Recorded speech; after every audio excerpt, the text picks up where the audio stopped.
հիմա շատ ավելի վատ անդիմության վիճակը եւ իշխանությունը շատ ավելի ամրացրել է իր դիրքերը։ Իսկ այս իշխանությունների ձեռքերը կապող չկա։ Ընտրություն Հայաստանում 2026 թվականին, քանի Նիկոլ Փաշինյանի իշխանությունը չի լինելու։ Անվստահություն պիտի հայտնեն վարչապետին։ Իսկ հիմա դրա համար գնալով ավելի նպաստավոր է դառնում վիճակը։ Մարդիկ պիտի հասկանան, որ իրանք պիտի դրեն կամ հայեր կամ ԿՊ։ Քո նպատակը 28-ի տեղը 15 падգամավոր ունենալն է, թե Նիկոլին հեռացնելն է։ Որովհետև եթե Նիկոլը մնում է իշխանության, ի՞նչ տարբերություն։ Դուք 15 հոգով եք ծեծվելու, թե 28։ Ընդդիմադիր պայքարը ձախողել։ Եթե ձախողել ես, ել ո՞նց ես հավակնում։ Հայաստանն աստիճանաբար շնչում է նախընտրական տրամաբանությամբ ու տեմպով։ Ուրվագծվում է հիմնական մասնակիցների շրջանակը։ Եթե իշխանության հարցում որոշակիություն կա, ապա ընդդիմադիր դաշտը դեռևս ձևաչափերի ու մեթոդների փնտրտուքի մեջ է։ Բարև ձեզ, ես Արկադի Գրիգորյանն եմ, Կիզակետում այսօր կփորձենք վերլուծել երկու կողմի մեկնարկային շանսերը։ Հասարակական քաղաքական գործիչ Էդգար Ղազարյան, բարի գալուստ Կիզակետ։ Բարև ձեզ։ Շնորհակալ եմ հրավերն ընդունելու համար, պարոն Ղազարյան։ Օրերս երկրորդ նախագահ Քոչյանին հարցրինք, հենց մեր կայքասուրություն հարցրեց, թե ինչ է փոխվել 2021-ի համեմատ, եթե ընտրական ցիկլն ենք նայում, որքանով է իրավիճակը ավելի բարենպաստ ընդդիմության համար Փաշինյանին հեռացնելու հենց կոնկրետ այդ գործում։ Առնվազն սոցհարցումների տվյալներով այդքան էլ դրական չէ, տվյալները այդ մասին չեն խոսում։ Ձեր կարծիքով ի՞նչ տարբերություն, ասենք, եթե 2021-ին չհաջողվեց ընտրություններով, եւ ո՞րն է գրավականը, որ 26-ին կհաջողվի, խնդրեմ։ Տարբերություն կա, հիմա շատ ավելի վատ անդիմության վիճակը եւ իշխանությունը շատ ավելի ամրացրել է իր դիրքերը։ Որովհետեւ 2021-ի համեմատ ժողովրդավարությունը ել ավելի անկում ապրել։ Իշխանությունը ավելի մեծ բռնաճնշումներ է սկսել գործադրել ցանկացած ընդդիմադիր խոսքի, լրատվամիջոցների նկատմամբ, փակվում են հեռուստաընկերություններ, բռնությունների ենթարկվում լրագրողներ։ Միայն խոսքի համար ուրեմն քրեական հետապնդումների են ենթարկվում քաղաքական հասարակական գործիչներ, որոնցից մեկի հետ հիմա դուք հարցազրույց եք վարում։ Ես հիմա մեղադրյալի կարգավիճակ ունեմ, այսպես ասած, ՍԴ դատավորների գործով, չասեմ հələ իմ նկատմամբ գոնե կալանք չեն կիրառել, մեր 4 սրբազանները միայն իրենց խոսքի համար հանիրավի գտնվում են կալանատներում, չասեմ այլ գործիչներ, հայրենիք կուսակցության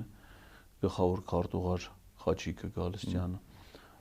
այլ մարդիկ, նրանք կալանավորում Նարեկը Սամսոնյան, Վազգենը Սաղաթելյան, նրանք հələ կալանատներում, իսկ բազմաթիվ մարդիկ, ասենք օրինակ Արմեն Աշոտյան, մյուսները, եթե նրանց խափանման միջոցը փոխվել է, ենթադրենք վարչական հսկողության, դա դեռ չի նշանակում իրանք։ Ինչի համար է դա, միայն խոսքի համար է։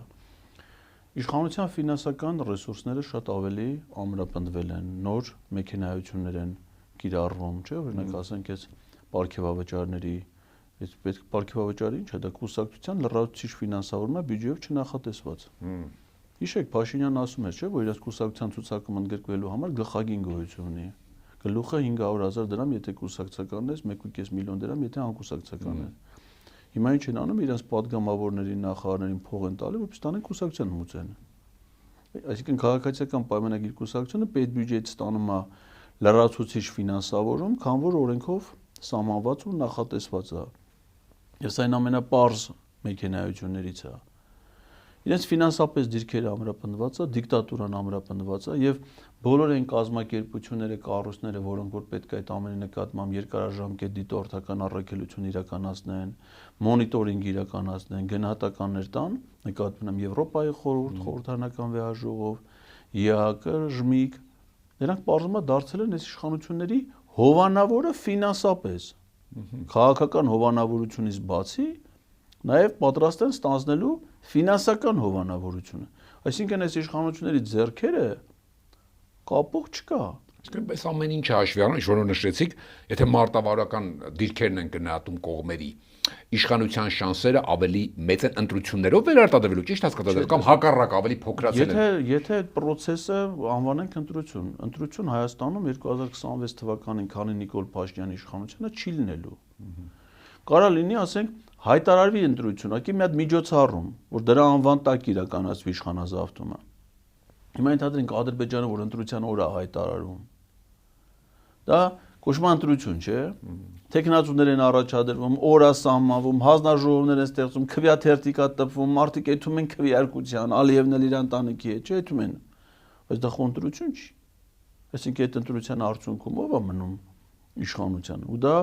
կանխորոշված է, ասենք բոլոր նորմալ մարդիկ գիտեն, չէ, որ այդ միջոցառումից հետո Ալիևը մնալու է նախագահ, Յենի Ադրբեջան կուսակցությունը մնալու է պարլամենտում մեծամասնություն, չէ։ Հիմա դուք դա հայ խնդրություն չի։ Արտապատկերում եք մեր երկիրը։ Վեսից դրա թափթփված տեսակն է, այլ այսինքն եթե դե դիկտատուրան ավելի կազմակերպված է, հին է, ինստիտուցիոնալ է, բան, ստեղ դրա այն պրիմիտիվ մասնաճյուղն է, էլի Ադրբեջանի, ավելի պրիմիտիվ թափթփված, բայց դիկտատուրա է։ Իսկ դիկտատուրայի պայմաններում ո՞նց կարող ընտրություն լինի։ Հիմա նայեք ընտրական գործընթացի ամբողջ շղթան։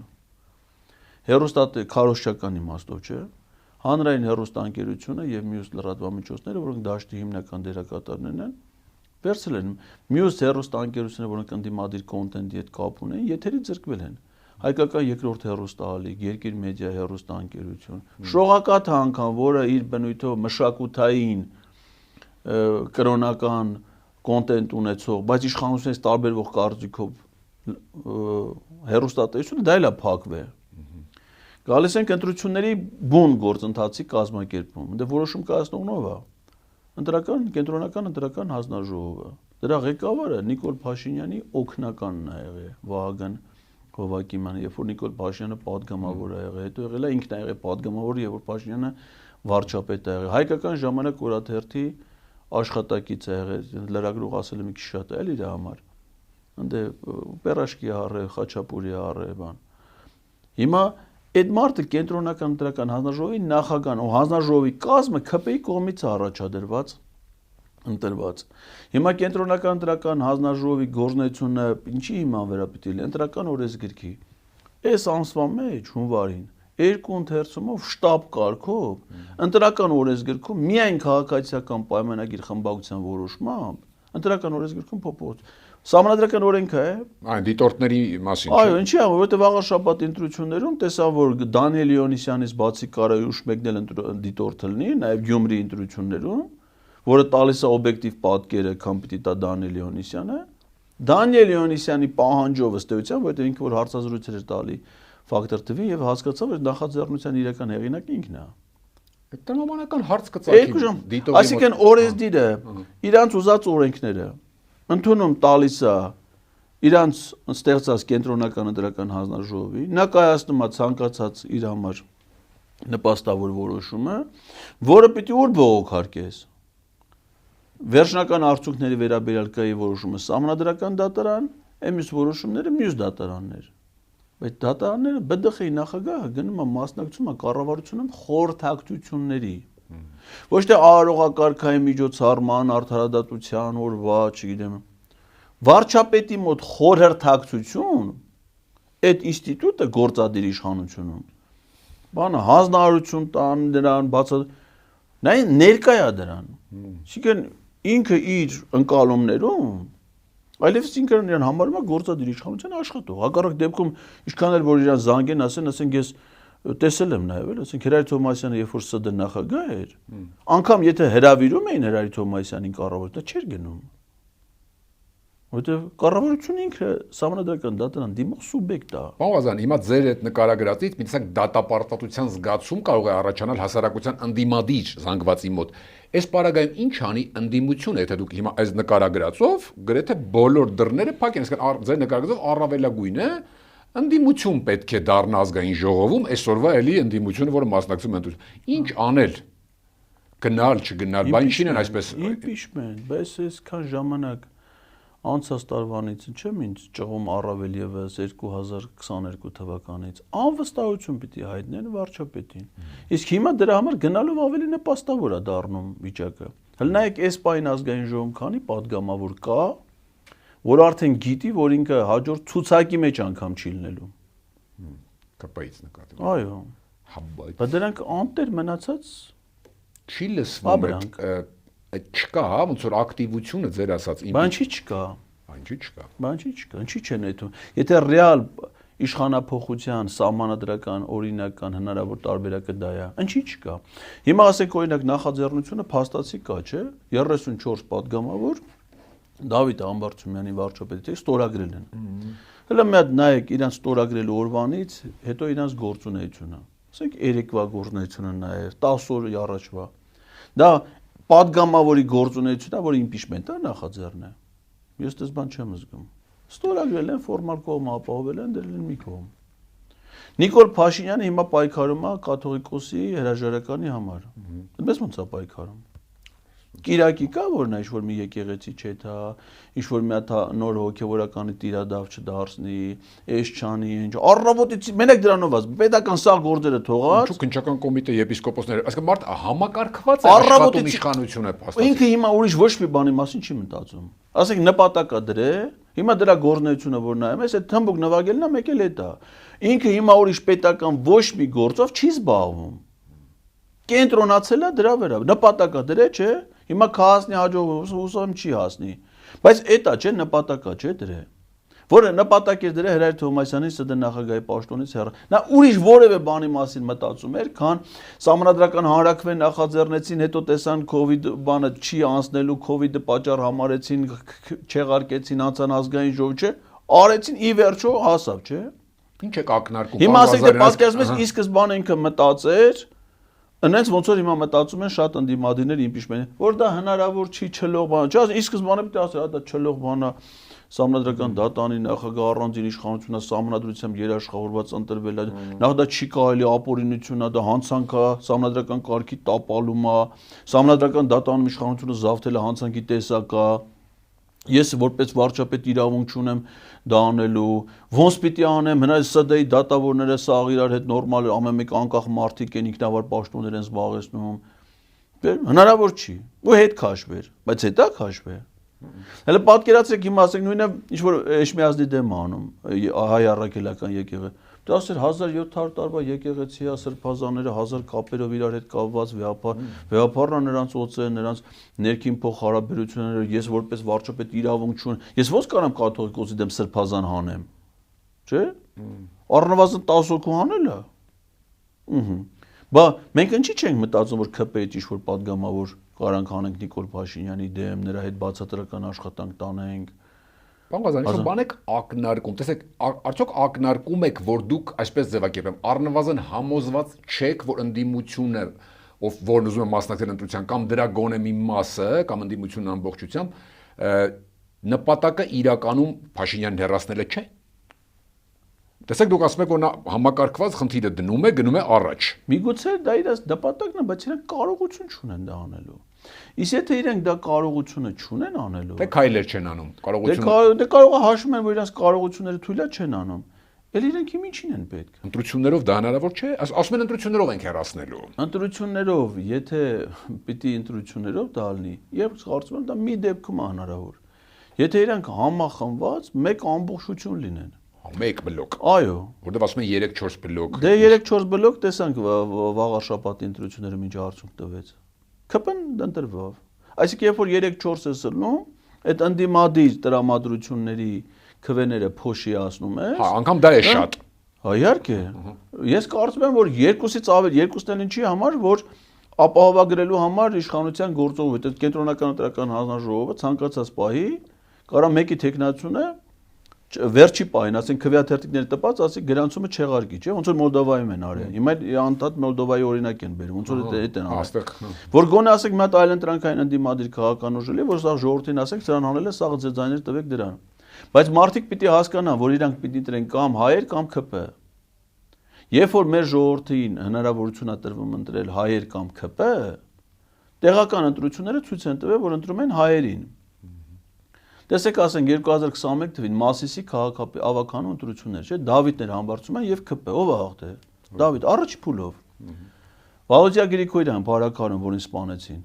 Վալոդիա Գրիգորյան կամ ԿՊ, հայեր կամ ԿՊ, ով է հաղթել։ Առաջի փուլով։ Գորիսում քանի Արուշանյան ԿՊ չէր։ Բանտից հաղթել է ԿՊ-ին։ Կապանի քաղաքապետը այդքան ճնշումներով այդքան բան Սուրեն Պապիկյանն է շտաբի պետը, պաշտպանության նախարարը ԿՊ-ի։ Պարտվել են առաջի փուլով։ Գյումրիում պրոբլեմ եղավ։ Ընդդիմությունը բաժանվեց, չնայած որ ժողովուրդը ի վերջո գնաց ընդդիմադիրներին ձայն տվեց։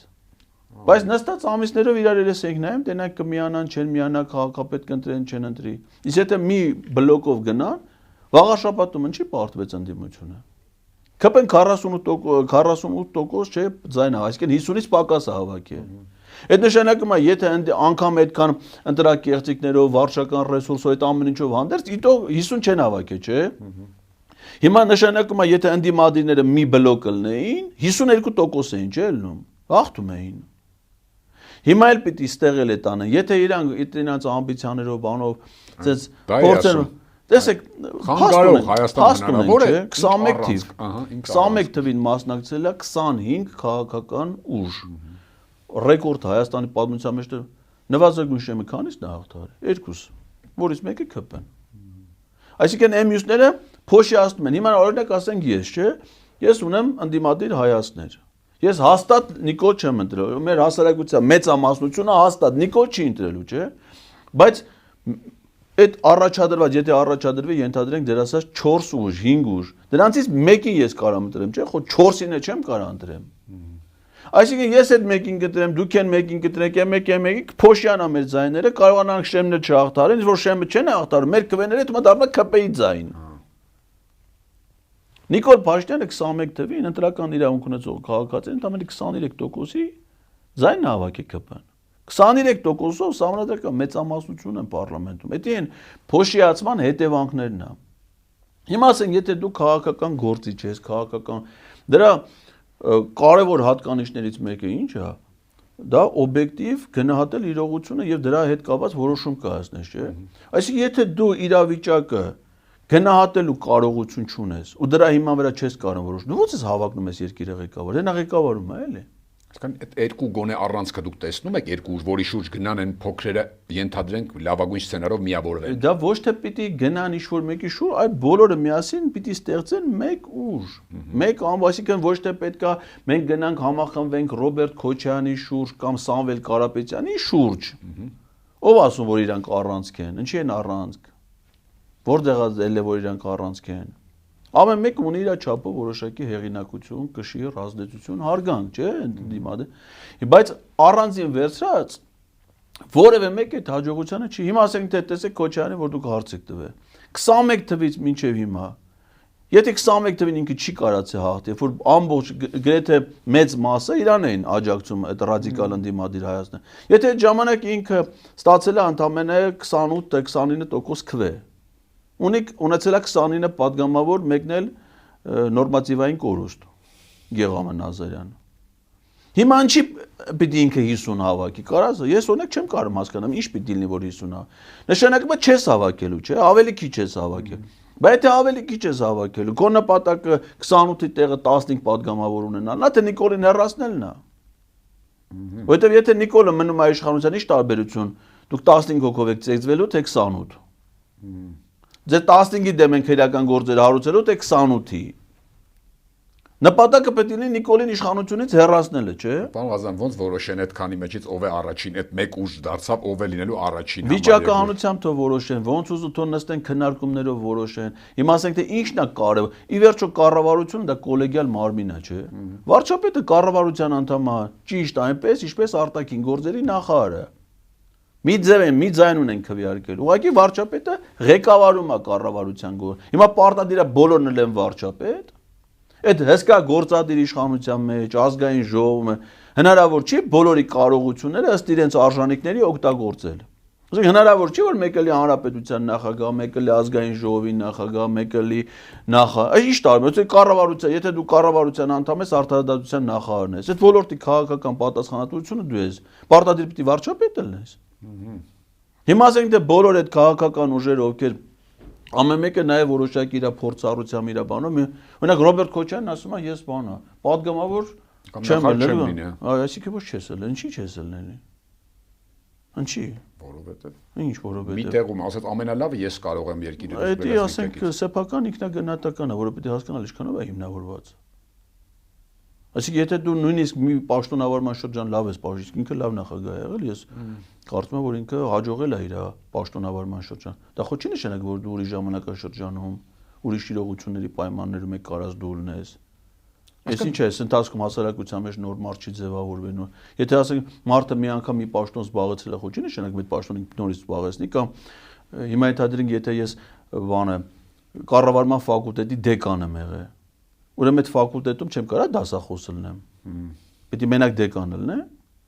Կարա դեկանը ուրիշ լինի, ես էլ շարունակեմ դասախոսական աշխատանքը, չէ՞։ Այսինքն դուք իրատեսական համարում եք, եթե նստեն համաձայնության կան, այդ մեկ բլոկով գնալ է։ Դե եթե չգան, լավ, ասենք թե լավ, ես ասում եմ, որ դա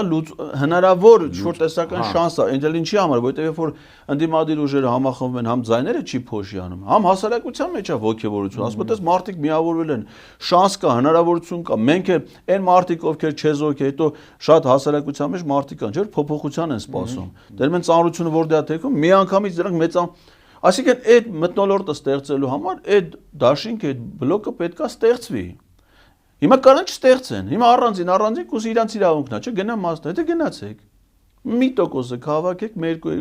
նախորդ ընտրությունների որ մասնակցել եք։ Հիմա 20-ը ասում եմ 25-ը մասնակցել։ Դրանք բոլորը համարյա հավակնություն են, չէ՞, ցուցաբերում։ Ու կան, հա, արդեն նշмарվում են։ Հիմա եթե մասնակցել ես 21 թվին չես անցել։ 21 թվից մինչև հիմա ոչ խելքը տավելացել, ոչ տեսքը տավելացել, ոչ փողը տավելացել, ոչ հեղինակությունը տավելացել, հակառակը։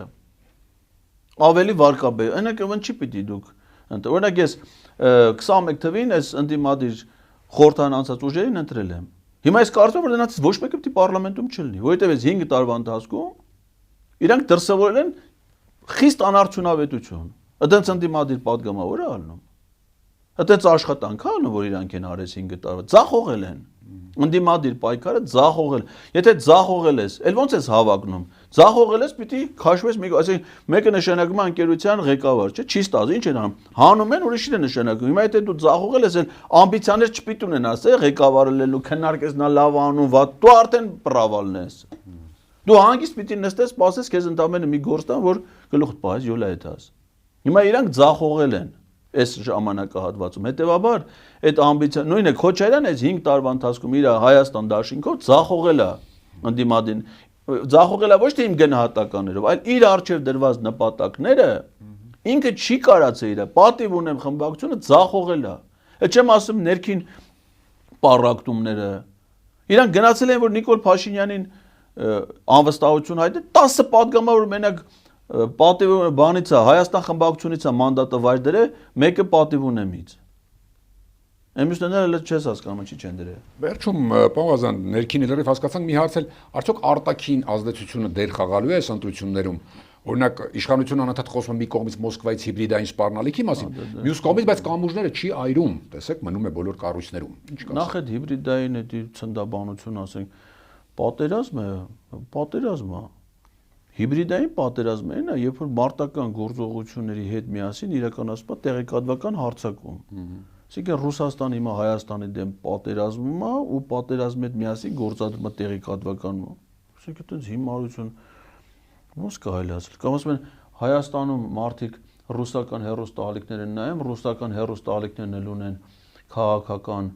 չգիտեմ, թոք շոուներ, որոնք հեռարձակվում են, եթե մարդիկ դա լսում են, ելում է հիբրիդ, այ քեզ բան։ Ես որ գնում եի Եվրոպա, հյուրանոցում միացնում էի, ենթադրենք Գերմանիայի մեջ ֆրանսիական ալիք էի նայում։ Ունդե եթե ասենք Գերմանիային ֆրանսիական ալիք ես նայում, նշանակում է Ֆրանսիան Գերմանիայի դեմ հիբրիդային պատերազմ է վարում։ Ալիքը նայում ես դուրդ գա, հիմա ասենք մեր հարցազրույցը մարդկա կնայի, մարդկա դուրդ չի գա, չես ուզում մի նայ պատերազմ է վարվում։ Անմիտ ինչ որ բան, միակ հետևաբար ես չեմ կարծում, որ որևէ այդ կարգի ազդեցության կամ ցանկության բան կարա լինի, էլի։ Միակ բանը, որ պաշտոնապես է հայտարարվել, որ միջամտություն է լինելու, պաշտոնապես։ Դա Եվրոպական միության հնարավոր միջամտությունն է ընտրություններին եւ Թուրքիայի կառավարության, որովհետեւ Թուրքիայի արտաքին գործերի նախարար Հական Ֆիդանը հայտարարել է, որ իրենց աջակցություն են հայտնում Հայաստանի կառավարությանը եւ պիտի կառավարության փոփոխություն չլինի, որպեսզի թուրքական շահերը շարունակվեն սպասարկվել, ըստ էության դա ուղիղ չեմ մեջբերում, ես տենց եմ հասկացել իր ասածը։ Եվ կա Եվրամիության Պաշտոնյայի հայտարարություն, որ ասել է, որ Հայաստանի կառավարությունը դիմել է Եվրոպական միությանը աջակցության խնդրանքով 26 թվականի ընտրությունների համար։ Խոսքը նաև քաղաքական ու ֆինանսական աջակցության մասին է։ Որևէ այլ երկիր կամ միջազգային կազմակերպություն Հայաստանի ընտրական գործընթացով հետաքրքրություն առայժմ չի ցուցաբերել։ Այդ թվում եւ Ռուսաստանը։ Ռուսաստանի համար ասենք իմ կարծիքով էլ ինչ տարբերություն։ Ոնց որ ես մարզպետել էի, մտածեի եղեգիս գյուղապետով անտրվի։ Իրազդեցությունն եկե պահվելու է։ Հիմա ասենք իմ համար ինչ տարբերություն։ Այսինքն իշխանության հռետորաբանությանը չի նայում, գործերին է նայում Ռուսաստանը, գիտի որ։ Իրան իր քաղաքական շահերն ունի, իր հետաքրքրություններն ունի, խնդիրներն ունի, սպայդրության խնդիրներով, որովհետև այլ ուղղություններ իրենց համար առաջնահերթ համարելով ակնհայտ է, օրինակ ես կարծում եմ, որ Ռուսաստանի քաղաքականությունը մեր տարածաշրջանում վերջին շրջանում տապալվել է։ Իրենց նախագահը փայլուն քաղաքականություն է վարում, բայց զինված ուժերը, արտգործնախարարությունը չեն կարող սպասարկեն։ Մարդը որոշում է կայացրել ռուսական զորք է տարել Ղարաբաղ։ Իրենք հանել են։ Զինված ուժերի նախարարը հրամանա տվել, իրեն զորքը դուրս է չի եկել։ Բայց նախագահը քեզ տարի նստածրել են դե որ դու դուրս գաս։ Հիմա ասում ես Նիկոլ Փաշինյանը Ալիևի հետ բանակցում էր, մեզ թողել էին, գնացել են Եվրամիություն, շաբալա դուք ինչի համար էիք։ Որ չէիք բանակցում, բան չի, համանախագահող երկիր էիք։ Տապալել են։ Բայց դե հիմա ասենք թե մեծ երկիր են, էլի կարան նաև անան հիմա չվերացող երկիր է։ Հիմա ասենք իր խնդիրները հիմա չի լուծի, 30 տարի հետո կլուծի։ Մանավանդ որ պարլամենտը կարող է իրեն հարմար կոնֆիգուրացիայով լինել Հայաստանի։ Հայաստան էլի։ Հա, ճիշտ եմ ասում։ 3 միլիոն չի, Մոսկվայի մի թաղամասի կեսն է, էլի։ Թող մի օր էլ հիմա դե անհաջողություն լինի, 5 տարի հետո լավ կլինի կամ 10 տարի հետո։ Շնորհակալ եմ։ Չեմ կարծում որ իրանք այդ իմաստով տենց շատ մեծ անհանգստություն են։ Շնորհակալ եմ, շատ սպասենք զարգացումներին եւ տեսնենք կհետևեն ձեր խորհրդին ընդդիմադիչ դաշտում։ Կարա նաև չհետևեն։ Հիշեցնեմ Կիզակետում այսօր հասարակական քաղաքական գործիչ Էդգար Ղազարյանն էր, Կիզակետի թողարկումներն ու շատ էլ տեսանյութեր դիտելու համար առաջարկում եմ բաժանորդագրվել մեր YouTube-յան ալիքին, կհանդիպենք։